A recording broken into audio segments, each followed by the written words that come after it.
Blog Talk Radio. Hello, everyone. Welcome to Laurie Smith on Blog Talk Radio. Good evening. It is 9:30 p.m. here in Calgary, Alberta, Friday night, August the 20th. I'm happy to be here. This is Child Abuse Prevention and Human Rights Abuse Prevention is Up to Us, a 30-minute live internet streaming radio broadcast from blogtalkradio.com. And you're more than welcome to sit in the chat room if you'd like and hang out. This is great. You know, I'm so glad to be able to do these shows. I say this on every show, but it's really a privilege and it's an honor. And I had no idea how long I'd be doing these shows. I started last November, and it's coming on, getting closer to a year all the time. And I appreciate everybody who's tuning in and listening to the archives, and those who can make my live shows. And I just appreciate it very much. All your support and everything that you're doing to help stop child abuse. Right? It's just awesome. And to help, to prevent child abuse from happening in the first place, right? So we're going to look at an article tonight. We did finish up sort of looking at this other one regarding child abuse, and it was from the Child Welfare Information Gateway.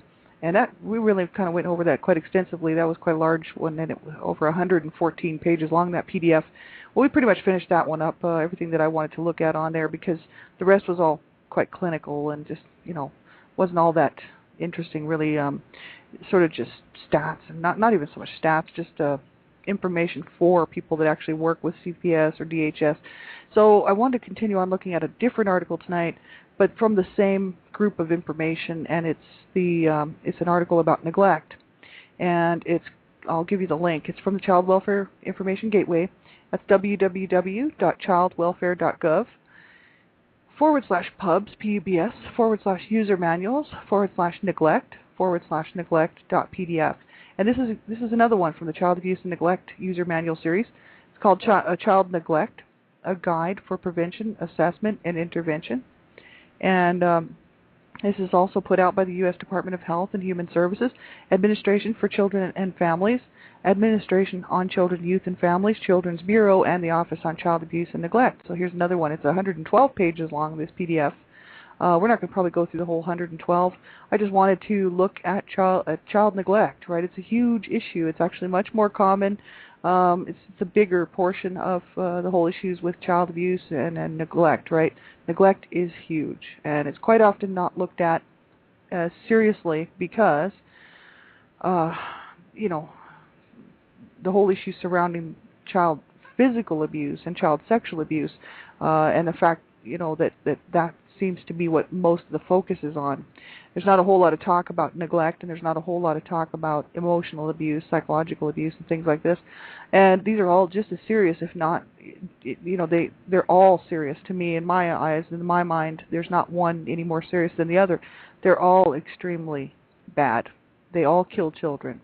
And,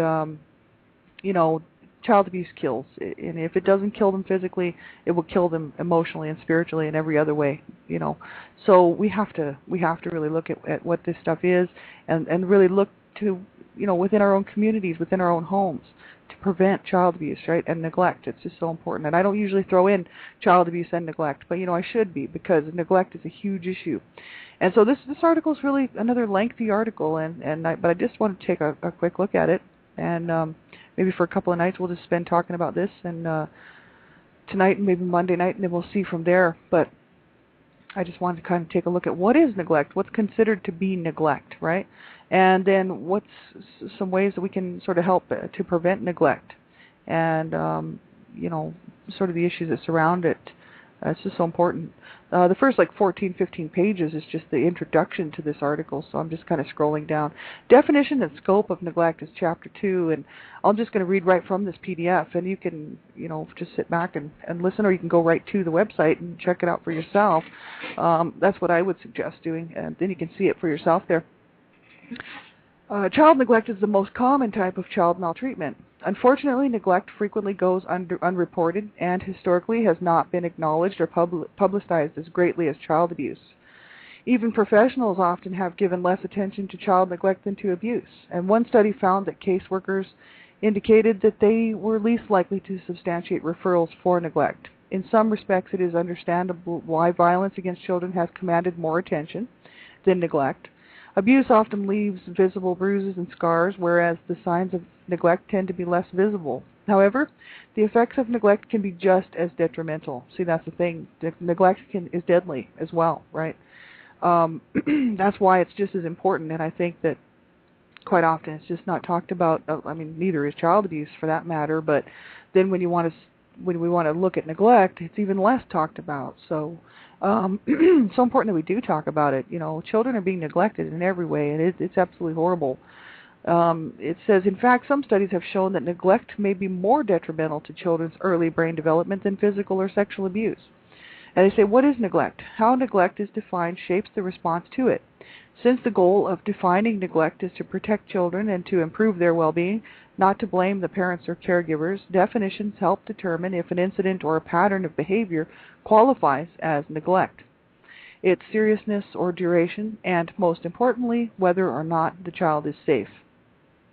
So they go on to talk about this, and they say, definitions of neglect vary among states and across different disciplines, agencies, and professional groups. For instance, child protective services, court systems, health care providers, as well as among individuals within, let's see, I have to scroll back up here, within these agencies and groups. The definitions also are used for different purposes within the child welfare field.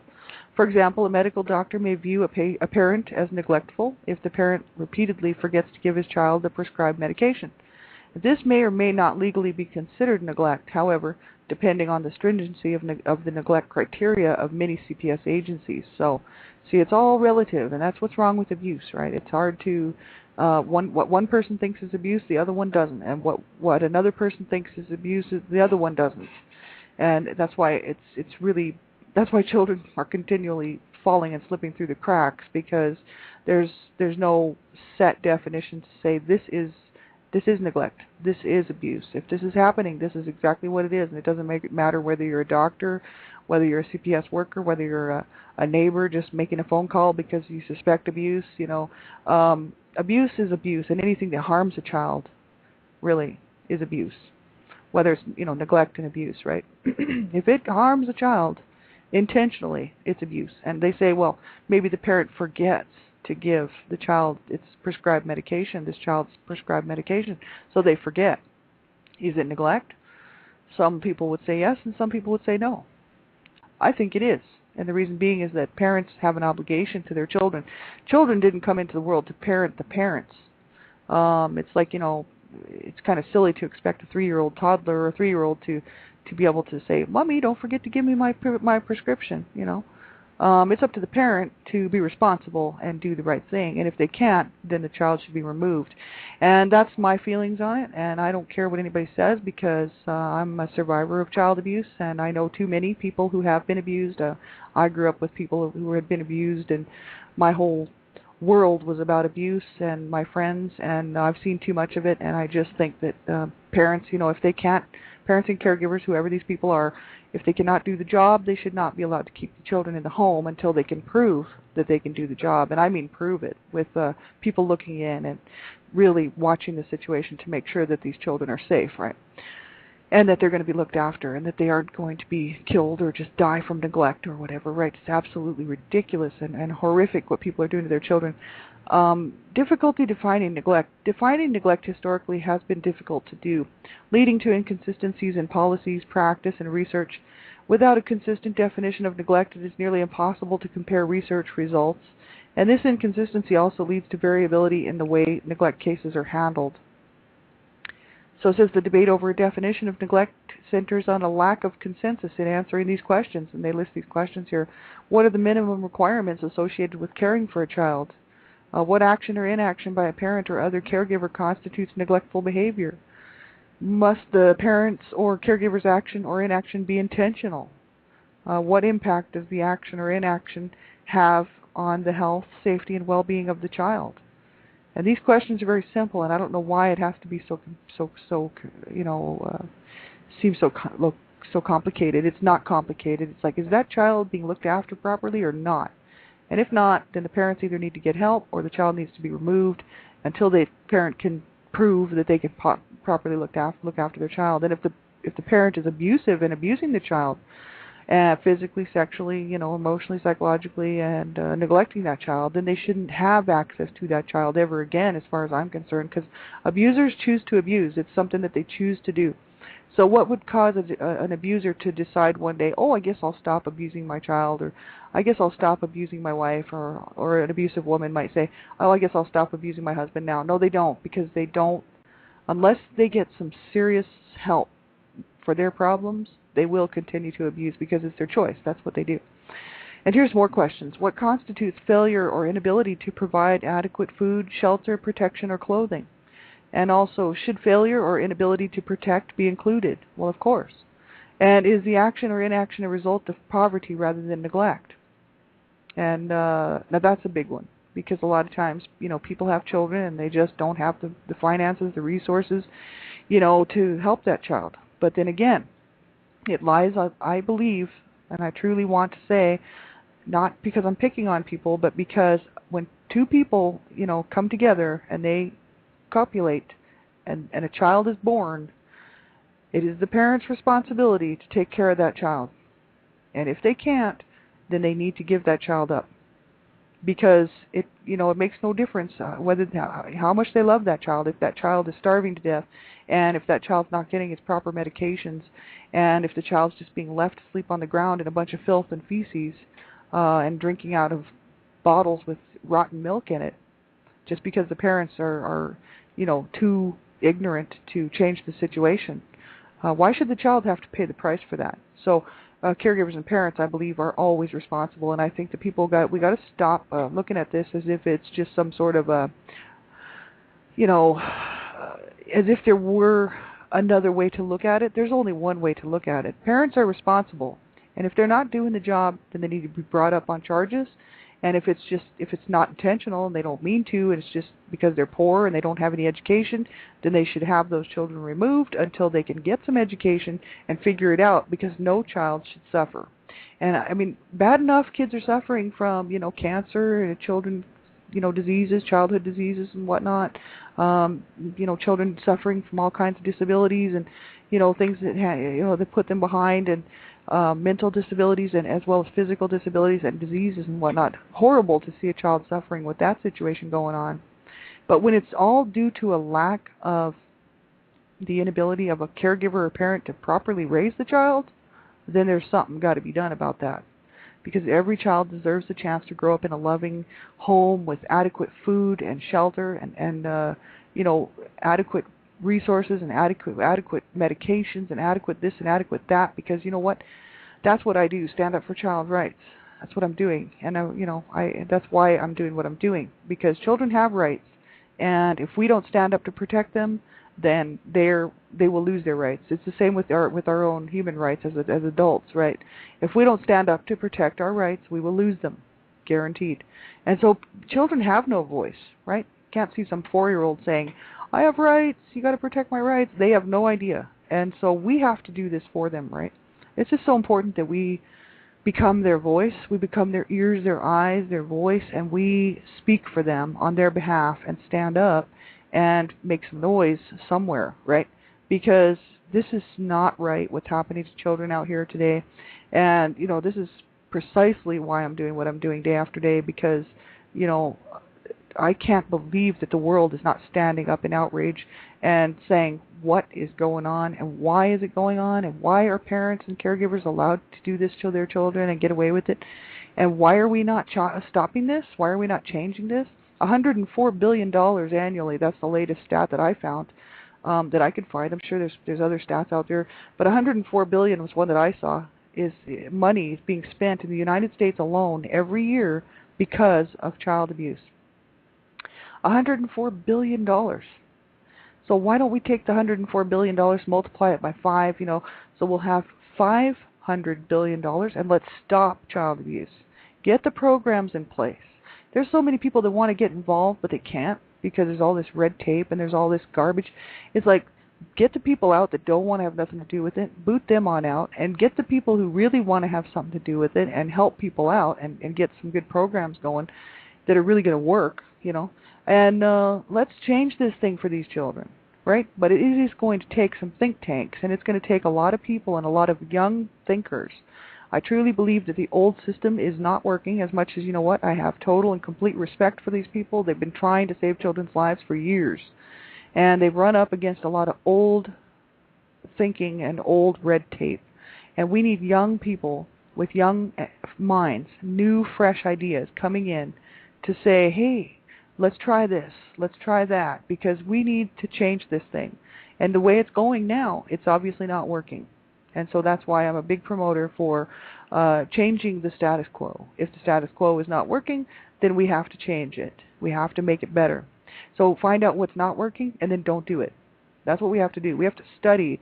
We have to have one group studying what's not working and then just absolutely do not go that route. And then find out the programs that are working, because there are programs that do work, but they're underfunded and they're not nationwide. They're in certain school districts within certain states, and you'd never even know they were there. But I've seen it because I do the research. So anybody can do the research. Just got to get online, start looking around. And, it's absolutely ridiculous. There's good programs out there. They're just not nationwide, and they are proven to work. And they do absolutely take the numbers of child abuse down to pretty much zero. But the thing is they're not funded. They're not nationwide, because see, nobody cares about children losing their lives, and if they're not killed, they'll just end up living a life of death. A life of destruction, a life of chaos, and a life of misery. Speaking from one child abuse to a survivor to another, and it's sad, and we have to stop this. And that's why it's so important to not do what's already been done, because it's already not. We know it hasn't worked and it's not working, and we need to think of something else that's going to work, and then do it and get on it quick, right? And of course, it takes funding. It takes people. It takes people who are willing to do it, and it takes funding, and that's what we have to do. But we have to first of all keep our voices going and keep raising awareness and prevention and education, regarding the issues surrounding child abuse, what's happening out there, what is going on, and not let society continue to push this under the carpet and continue to say that children don't matter.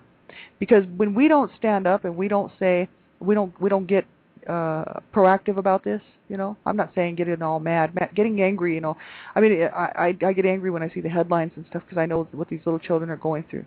But the thing is so it does anger me, absolutely. But being angry doesn't help. You have to get proactive. We do. We have to get proactive, and we have to start looking for ways to change this, right? And because, a lot of people just don't want to, get involved. They just rather push it under the carpet. Just keep it hidden away. This way we don't have to deal with it. And this has been going on since time began, because they just obviously don't think that children's lives matter, right? Well, children's lives matter to me, right? And I know they matter to a lot of people out there, because there's people that have dedicated their whole entire lives to trying to save children's lives, and I'm so thankful, and I do thank them, for everything that they're doing and everything that they will do. You know what I mean? I know there's some awesome people out there doing a whole lot of good work within CPS, within DHS, within the government, and also within the other organizations, like, for instance, the not-for-profits, Dreamcatchers for Abused Children. I'm the Canada Regional Director for Dreamcatchers for Abused Children, and, we're doing awesome work, and really we appreciate all the support from everybody who's out there supporting us, because we're not-for-profit, so we can't do it without you. And we need the support, and we need the funds, we need the awareness spread, and there's a lot of good not-for-profits out there doing a lot of good work. So keep that in mind. And we have to, we have to all get involved. First of all, people need to get involved in their own homes to make sure that children in their own homes are not being abused, right? And that their own children are not being, neglected or abused in any way, whether it's physical, sexual, psychological, emotional, verbal, We need to stop this within our own homes. Of course, that would stop child abuse right there pretty much, wouldn't it? Except for what's going on in schools, and then we could stop that too. Honestly, I think schools should have, I honestly think that every school should have a video camera in every classroom. That's just me. Because there's a lot of sick teachers out there. And there's some good teachers too, but I think there's a lot of sick teachers out there who take advantage of their position of trust and their position of power and authority. And I don't think that there's. I think that we need to have video cameras in daycares. You bet I do. There's a lot of sick individuals. Child sexual predators actually will work in daycares. That's where the children are, and generally they're all under the age of, however old, 2-3 years old, so they can't really talk that much. And hey, who are they going to tell? They got free reign on these kids. You know what I'm saying? I mean, this makes me absolutely sick, but this is actually what's going on. And I know that there's some good daycare people out there too. So I'm not running every single daycare person down. I'm saying that within the whole daycare system, there are child sexual predators. It's a fact. And they are getting a hold of children. And it could be your child. So, like, if you're a parent, you're listening to this, you do want to be aware of what's going on out there. And within the schools, there's so many teachers who, sexually abuse children. You just start looking around at the headlines. They're out there. And it's so sad, right? It's just that's how your doctor. You should know who your doctor is, man. And you want to be there with your child when your child is having any kind of an examination on their own. I don't care whether it's a girl or a boy. You better be there for that child's examination. Well, I can't because I'll lose my job. Well, does your child come first? You know what I mean? Or does your job come first? The government's got to stop looking at this in this way, right? The government needs to make it a rule that if a parent has a child that needs any kind of doctor visit or any kind of dental visit or anything like that, that the parent should be allowed to accompany that child, and there would be no repercussions from work and no pay lost. But it just tells you exactly where the government's mind is. They're not thinking about the children. And of course, who's going to be running this country? All these children out here who are being abused in every sick and sad way. And they're going to sit there, and who do we have to blame? Ourselves. Who do we have to blame for tomorrow's problems? Ourselves, we do, yes. And I think people, we have to get a grip on this and realize it's going to have to be us to change this. And we all need to do our part. Hey, I'm just one person, so I know how it is. Like, I can't afford to even be doing these blog talk shows, but you know what? I'm doing them anyway. And I'll do them as long as I possibly can, right? I can't afford anything. So I don't have money to be donating and giving to different groups and whatnot, right? I don't have any extra cash. And so I'm just doing what I can with my voice because I'm not ashamed to stand up and say it, So I want to do public speaking, and I want to go out, nationwide and Canada-wide and within my own province first, right? But if I can go nationwide, I'd love to. And I'd really like to go actually North America-wide, go down into the States and do public speaking as well for Dreamcatchers for Abused Children. So that's my goal, really, eventually. And also to go international, because I really would like to get involved internationally as well. So this is the thing, right? We have to do what we can. And so, if you have money, well, then donate some to people who are doing some good work and proven that they're using the funds for what they say they're going to use it for. And also, and check out the programs. Make sure that they are actually doing what they're saying they're doing. And, if you don't have money, well, then you don't have to donate anything. You can get involved other ways, right? You can use your voice like me.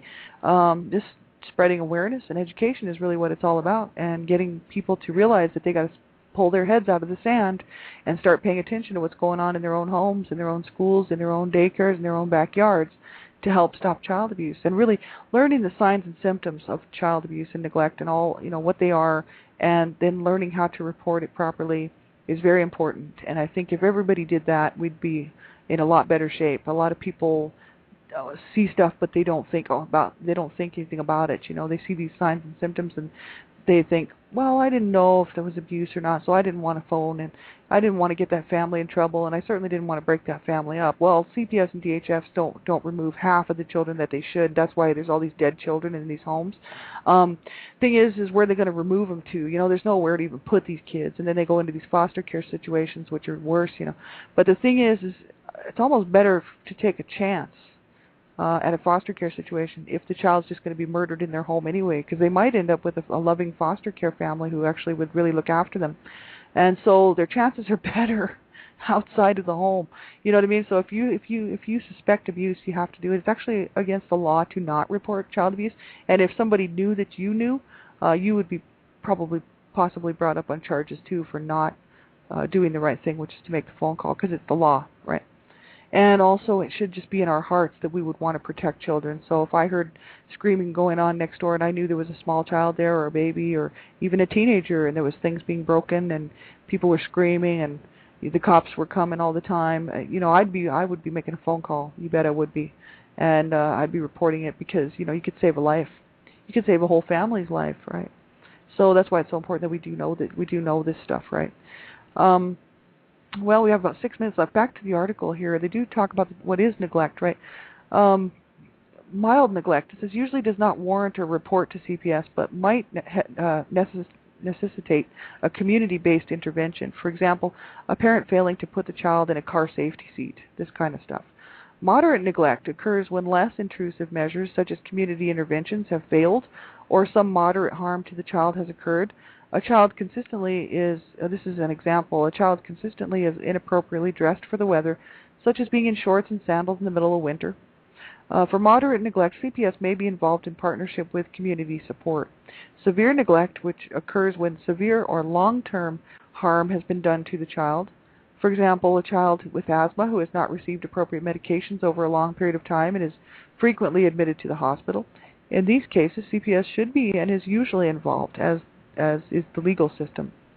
And CAPTA, reauthorized again in Keeping Children and Families Safe Act of 2003, provides minimum standards for defining child physical abuse, neglect, and sexual abuse that states must incorporate into their statutory definitions in order to receive federal funds. So under this act, child maltreatment is defined as any recent act or failure to act on the part of a parent or caregiver which results in death, serious physical or emotional harm, sexual abuse or exploitation, or an act or failure to act which presents an imminent risk or serious harm. A child under this definition generally means a person who is under the age of 18 or who is not an emancipated minor. In cases of child sexual abuse, a child is one who has not attained the age of 18 or the age specified by the child protection law of the state in which the child resides, whichever is younger. So that's just some information there for us. So that's the thing, mild neglect, moderate neglect, severe neglect, right? It's all bad, and it's unfortunate that these children should have to suffer because of the situations that their parents put them in, whether it's physical abuse, sexual abuse, whatever, neglect. It's all extremely damaging, and it's all very, very hard on children. And we know, like just for the stats for abuse, which I don't think even incorporates neglect, 1 in 3 to 4 girls and 1 in 6 to 7 boys, this is some stats that you see out there on these websites, will be abused under the age of 18. And 1 in 3 girls and 1 in 6 boys will be abused sexually under the age of 18, whether it's unwanted sexual touching or, molestation or rape, right? This is just the thing. This is absolutely horrifying, absolutely disgusting that people will just ignore this situation. And even, because they don't, it just doesn't matter to them. You know what I mean? Because it's like, well, it doesn't affect my life, so why should I bother? And 3.5 years ago, I was sitting there on the couch thinking the same exact thing, except for I wasn't thinking that. I was just thinking, oh, it's great that all these people are doing all this wonderful work. About 4 or 5 years ago, I'd say even. I've always been interested in human rights. Human rights to me are it's so important that we stand up for our rights, right? And especially as adults, right? As children, we can't do that because obviously people don't give us those rights. But when you're an adult and you have a voice, man, you better stand up for your rights. And so it's so important that we do. And so I've always just admired people who are out there helping people, and out there especially helping children, because I'm like, thank God for these people out here. It's people that help, women out. I have a special place in my heart for people that help women out, in domestic violence situations and whatnot. It's like, there's so many people suffering out here in the world, right? And I'm always so thankful to see these people and these groups and organizations who work so hard, to help people. And I thought, why am I just sitting on the couch when I should be helping those people do this job, this huge job? And I'm just going to sit back, especially growing up the way that I did and knowing what this is all about, child abuse and domestic violence. And I'm just going to sit back and not say anything and not get involved. So do whatever you can to get involved, right? So important that we all do something, anything, right? Even if it's just being another voice, right? Which is so important because that's what we need. And have a great night, everybody. I'll be back on, Monday, 10 o'clock p.m. Eastern Standard Time. You don't want to miss this. Dreamcatchers Talk Radio here. www.blogtalkradio.com/Dreamcatchers. We're going to have Ray Luskin on Dreamcatchers Talk Radio, and she's coming on to the show. She's an awesome lady. She's got some great information for survivors of child abuse and domestic violence. She has a whole lot of information about healing and wholeness. She's not a therapist or counselor, but she has undergone so many years of therapy and treatment and sought out so much good stuff. And she is an awesome lady and has so much to say. I hope you will tune in and listen. I really get a lot of good information from her, and she's just an awesome lady, and I'm so thankful she's coming on the show. So be sure and tune in for that. And I'll be back on the weekend. Check out my schedule and back on Monday morning, One Child Abuse Survivor to another, same time, same place. 6 o'clock a.m. Monday morning. So take good care of yourselves, everybody. If you need something, get a hold of me. I'll be around, and I'll be checking my messages on Blog Talk Radio. And have a great night. Thanks for tuning in to all my shows, and have a great weekend. I'll just keep you all in my heart. Until next time. Bye-bye.